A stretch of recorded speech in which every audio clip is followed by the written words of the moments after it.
السلام علیکم میرے پیارے دوستو، کیسے ہو؟ امید ہے کہ آپ سب خیریت سے ہوں گے۔ اگر آپ میری چینل پہ پہلی بار آئے ہو تو میری چینل کو سبسکرائب ضرور کرنا۔ اس نے ایک بادل میں سے یہ آواز سنی کہ فلاں شخص کے باغ کو پانی دے۔ اس آواز کے بعد فوراً وہ بادل ایک طرف چلا اور ایک پتھریلی زمین میں خوب پانی برسا، اور وہ سارا پانی ایک نالے میں جمع ہو کر چلنے لگا۔ یہ شخص جس نے آواز سنی تھی اس پانی کے پیچھے چل دیا۔ وہ پانی ایک جگہ پہنچا جہاں ایک شخص کھڑا ہوا بیلچہ سے اپنے باغ میں پانی پھیر رہا تھا۔ اس نے باغ والے سے پوچھا کہ تمہارا کیا نام ہے؟ انہوں نے وہی نام بتایا جو اس نے بادل میں سے سنا تھا۔ پھر باغ والے نے اس سے پوچھا، تم نے میرا نام کیوں دریافت کیا؟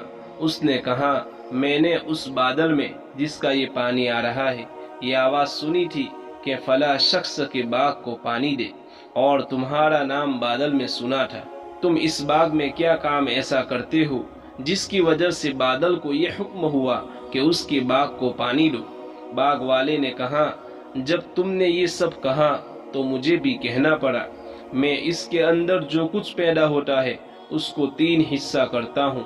ایک حصہ یعنی تہائی تو فوراً اللہ کے راستے میں صدقہ کر دیتا ہوں، اور 1/3 میں اور میرے اہل و عیال کھاتے ہیں، اور 1/3 اسی باغ کی ضرورت میں لگا دیتا ہوں۔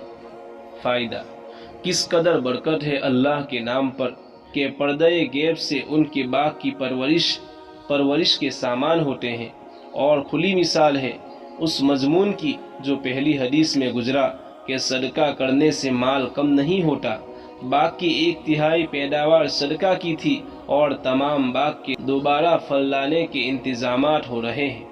اس حدیث شریف سے ایک بہترین سبق اور بھی حاصل ہوتا ہے، وہ یہ ہے کہ آدمی کو اپنی آمدنی کا کچھ حصہ اللہ کے راستے میں خرچ کرنے کے لیے متعین کر لینا زیادہ مفید ہے۔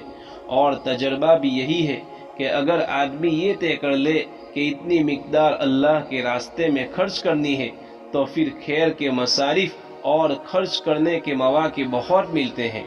اور اگر یہ خیال کرے کہ جب کوئی کار خیر ہوگا اس وقت دیکھا جائے گا، تو اول تو کار خیر ایسی حالت میں بہت کم سمجھ میں آتے ہیں، اور ہر موقع پر نفس اور شیطان یہی خیال دل میں ڈالتے ہیں کہ یہ کوئی ضروری خرچ تو ہے نہیں۔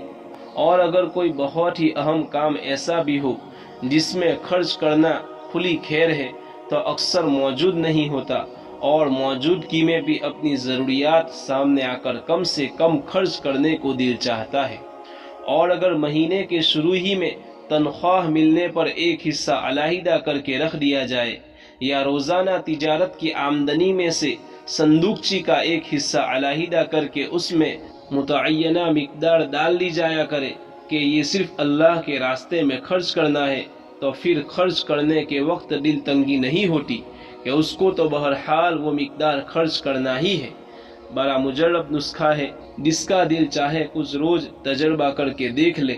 ابو وائل رضی اللہ تعالیٰ عنہ کہتے ہیں، مجھ کو حضرت عبداللہ بن مسعود رضی اللہ تعالیٰ عنہ نے قریظہ کی طرف بھیجا اور یہ ارشاد فرمایا کہ میں وہاں جا کر وہی عمل اختیار کروں جو بنو اسرائیل کا ایک نیک مرد کرتا تھا، کہ 1/3 صدقہ کر دوں اور 1/3 اس میں چھوڑ دوں، اور 1/3 ان کے پاس لے آؤں۔